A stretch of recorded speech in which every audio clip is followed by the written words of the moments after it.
So hello and welcome back. So this will be a start of our series of tournament coverage in our local place at Race Place. We're going to feature some matches during our weekly Friday Night Magic tournament.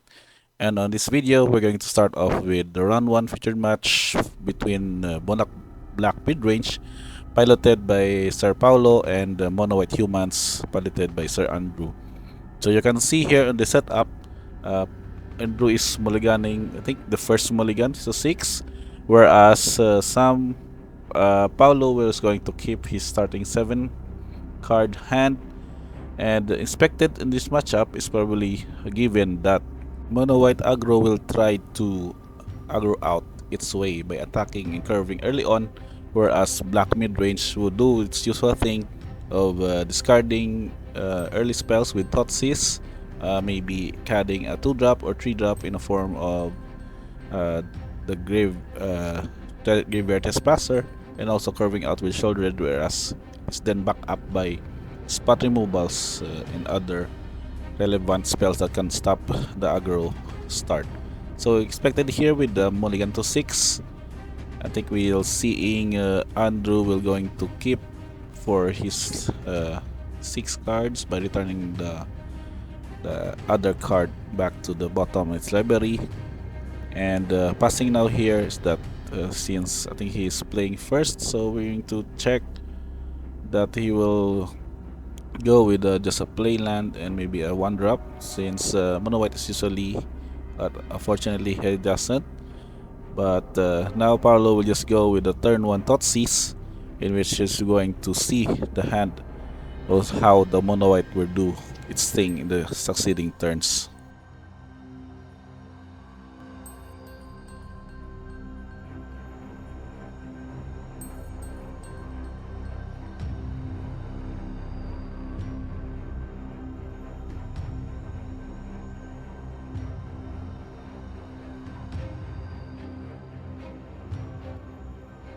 Lo has chosen Adeline to discard for this setup, since he know that she is can become a menace during the mid game, and allowing him to just maneuver his moves, whereas Andrew also cast a turn to Talia to mitigate the non-creature spells of that of Paolo, since Talia can basically add one more, and Paolo then answered with an Etherborn creature that's 2-drop, that is a 2/3 that touch lifelink, that can also block off or held off Talia in the setup.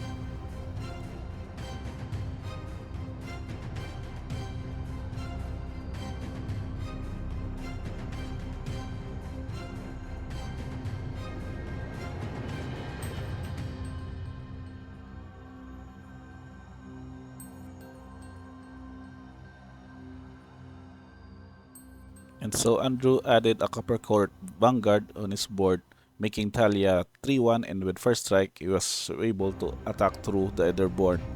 And so Paulo, with that turn, he then decided to maybe attack, because with the life gain effect, Paulo can bring back the 3 damage lost earlier, and then he can follow up then with his 3-drop or another spot removal. But fortunately he missed his 3rd land drop, and so it's Andrew's turn again, so can he develop more of these by adding more creatures, particularly humans, that can pop off and become very efficient, while having Talia also that basically taxing off Paulo's spot removals, making it difficult for him to answer most of the Andrew's board.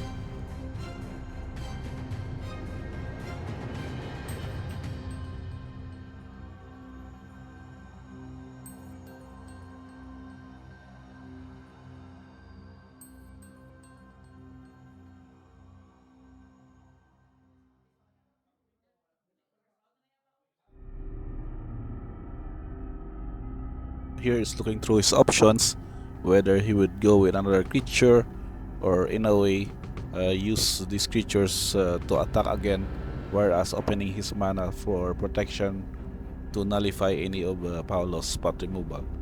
So it's quite a think-tank moment here, but then he still decided to attack with both creatures, and that prompted a spot removal with that of a fatal push on the Copper Court Vanguard and killing it, whereas dealing only 2 damage from the Talia.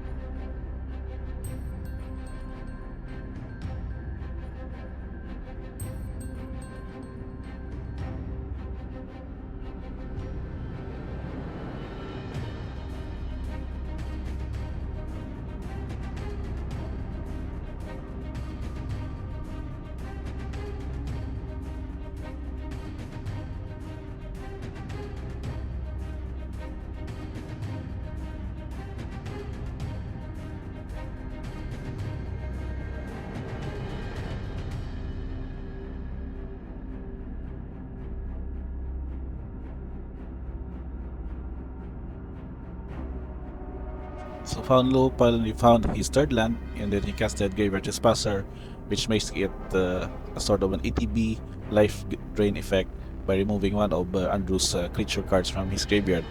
And so he's going to think be able to recover his with a good blocker here, despite that Andrew only has a 2-1 and both 2-1 creatures which can get passed through the 3-3 Graveyard Trespasser on this current setup.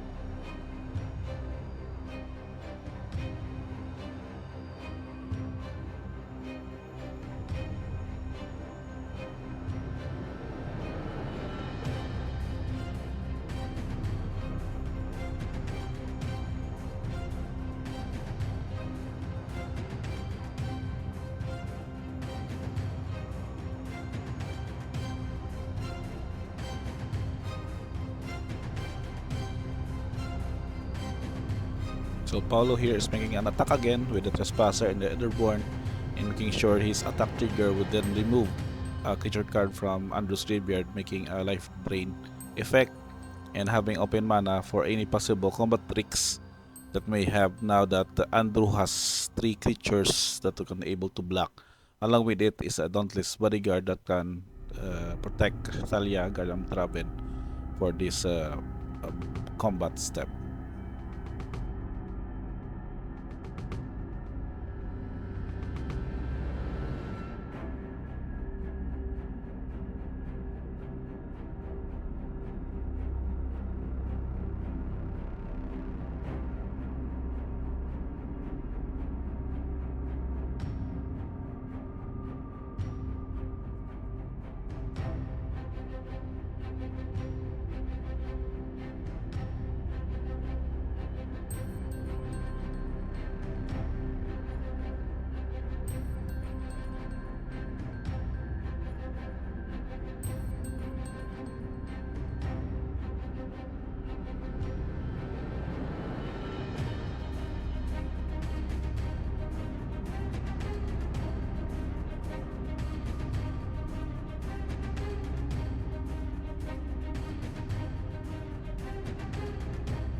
So it is now Andrew's turn to develop his board, so it's added a Hopeful Initiate to more of a sort of a attacker and blocker, and also can be used as a utility creature with its ability once it gets more of the sun counters.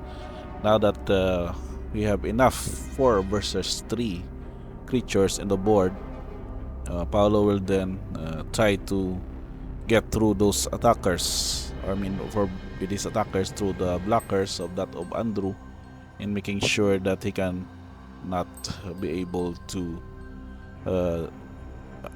gain advantage out of this any combat trick with this open mana for any possible spot removal in the setup.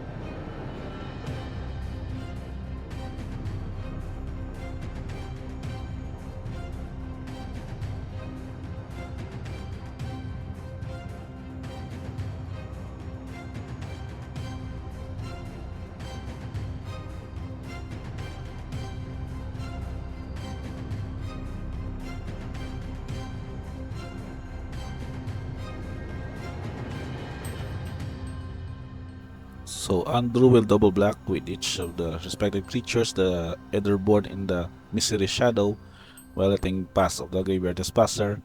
And I think he still have open mana that can do the Brave the Elements effect to protect his creatures, whereas having also that Opalo to kill off any spot removal. So you can see here, Paulo will respond with a pump on the Mystery Shadow, whereas Andrew making sure what he will do next on the setup.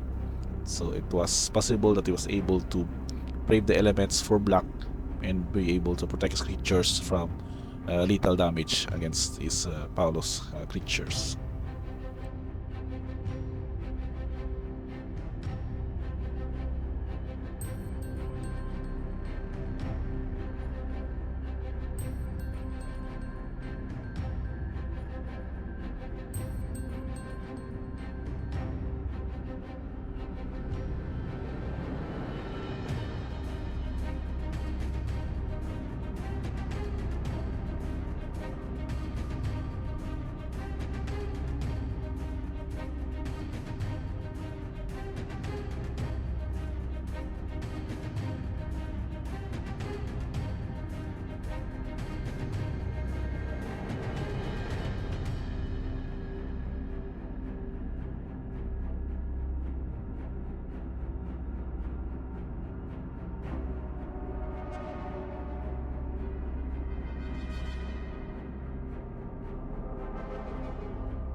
So Andrew will counter attack just to chip in some little damage and also grow his Hopeful Initiate, leaving 2 blockers in the way. That also he has also a mana for activating Mutavolt with 4 lands. Now it is Paulo's turn. We can see that he's pondering now what the next play, given that he's still stuck at 3 lands with lots of options in hand, with Thalia still online and still going to tax off his spot removals for this turn.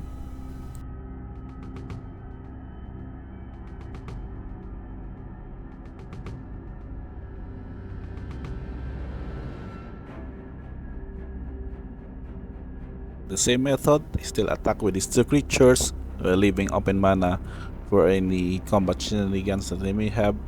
And is waiting also for Andrew's turn to respond, and how that he's already at low life and with only 2 blockers or up to 3 blockers possible to be able to get to the setup. So he's seen here, he's blocking with one of its creatures and having also Paulo be able to pump the Mystery Shadow for 1, making it a 3-3 and going over Talia's 2-1 power and toughness. So Andrew's recruitment officer was activated, netting him another creature from the top 4 cards of his library. That is a possible replacement once this combat damage is done, and basically he is just chump blocking with 2 of his creatures against that of Paulo's attacker. So he's still choosing here what to replace on the setup and what will be the best move after to be able to recover from the damage race given with his current remaining creatures on the board.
So Andrew just conceded for the turn, and they are now off to the game 2 match up game with the sideboard in.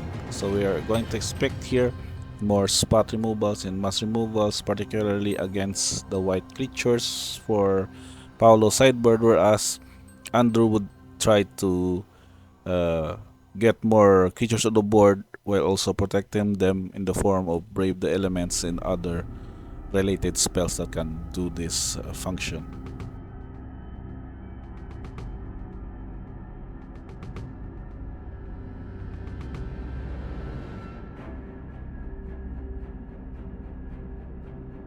So just a shout out while the players are shuffling for game 2. A big thanks to ProRace Place for having this opportunity for us to cover, have a featured match video offering, and the standee of course to Sir Paulo for providing this once as one of our sort of a major sponsor for having this video. And also you can check us out Deathmark TV. Don't forget to like, subscribe, as we have more feature videos related to these match S and our local games under the Pioneer format, and hopefully we can still cover that of the standard format that is done every Saturday. And maybe for the ADH we can still have more of those coverage that is being done at the ProRace Place and also at the Merrimart Mall in downtown Iloilo City.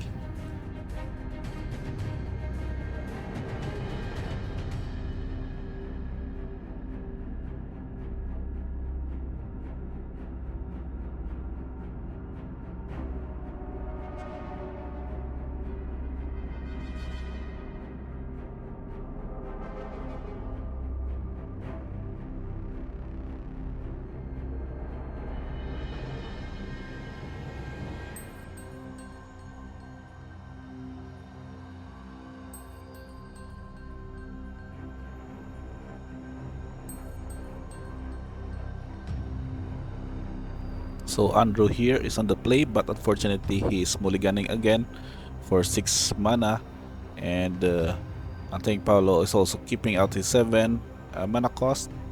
I mean the 7 hand for his starters, and he is on the draw. We can see here that we can players are checking on some technicalities on the companion format or the app, in which you can show the actual life totals using the particular app. So it's a keep. I think this is probably just going to start aggressive as possible while bypassing that again of Paulo's curve of spot removals.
So Talia's lieutenant is added to the fray, including to pump off most or almost all of Andrew's creatures, including that of Talia Guardian of Traben that does the taxing again.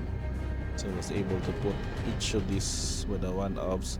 But Paolo has the answer to fatal push again the Talia, so that he would only take 3 damage instead of 6 on this combat phase.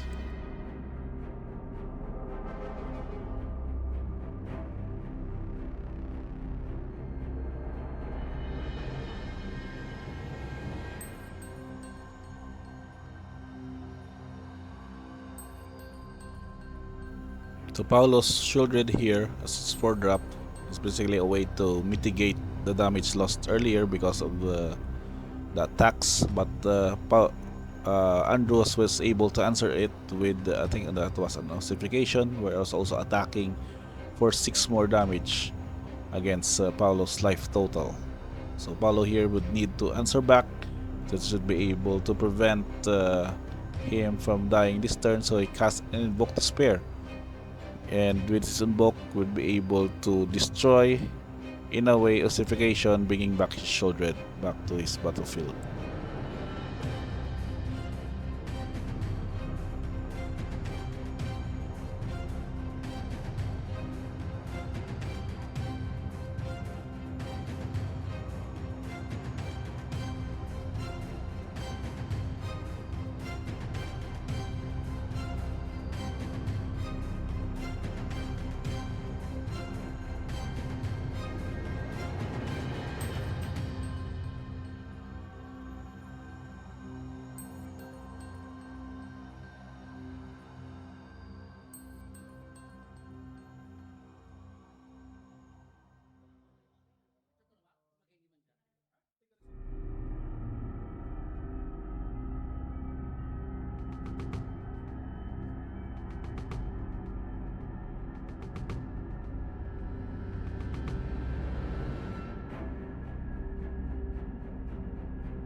So with no profitable attacks, Andrew was forced to pass the turn to Paolo. And Paolo, I think he's holding his more of his spot removals that can deal off with the Andrew's features, in which that is the extinction event. And the extinction event choosing Odd has basically get rid of the 2 drops and Adeline from the lineup of Andrew, making of course Paulo's board presence more dominant in the setup. So he was able to get into attack with 2 Beasts Etherborn, gaining 4 life and dealing 4 damage to that of Andrew.